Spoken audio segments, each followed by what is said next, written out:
আজ করব fried rice. তার জন্য চালটা আমি আধ ঘন্টা আগে ভালো করে ধুয়ে ভিজিয়ে রেখেছি। এইবার ভাতটা করে নেব। তার জন্য আমি এই চালের মধ্যে পরিমাণ মতন একটু লবণ দেব আর সাদা তেল দেব। তারপরে আমি ভাতটা করে নেব। আমার ফ্রাইড রাইসটা হয়ে গেছে। দেখো ভাতগুলো দেখেছো, ঠিক এমনি করে আমি নামিয়ে নিয়েছি। এবার আমি রান্নাটা শুরু করে দিই। ফ্রাইড রাইসের জন্য আমার প্রথমে লাগছে কাজু কিশমিশ, তারপরে লাগছে গরম মশলা, এর মধ্যে আছে এলাচ, দারচিনি, লবঙ্গ, বড় এলাচ আর একটা স্টার। তারপরে সবজির মধ্যে গাজর নিয়েছি, বিনস নিয়েছি, ক্যাপসিকাম, লঙ্কা আর মটরশুঁটি আর গোলমরিচ গুঁড়ো আর সাদা তেল আর ঘি। এই দিয়ে আমি রান্নাটা শুরু করছি। কড়াই সামান্য তেল দিয়েছি, এবার একটু ঘি দিয়ে দিলাম।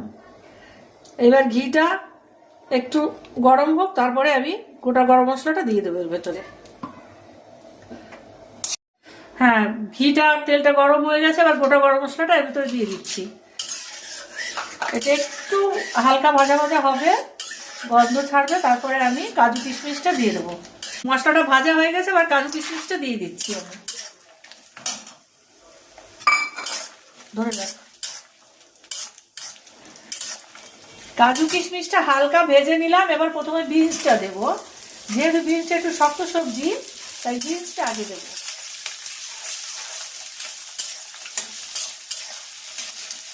বিনস আর ওইগুলো ভাজা হয়ে গেছে, এবার গাজরটা দেবো।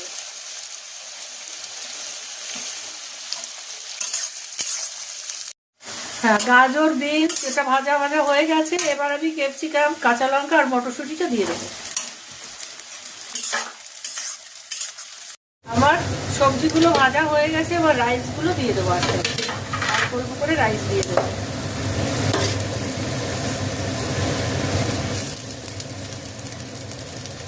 এবার আমি এই যে নুন মিষ্টি রেখেছি একসঙ্গে, লবণ, গোলমরিচ গুঁড়ো আর চিনিটা আমি এরকম পাট পাট করে দিয়ে দেবো।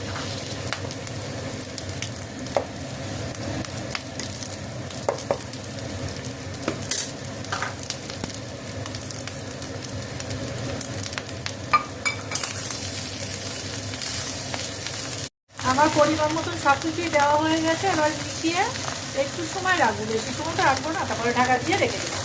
মোটামুটি আমার হয়ে গেছে ফ্রাইড রাইস। এইভাবে একবার বানিয়ে খেয়ে দেখবেন, কেমন লাগে আমাকে একটু বলবেন।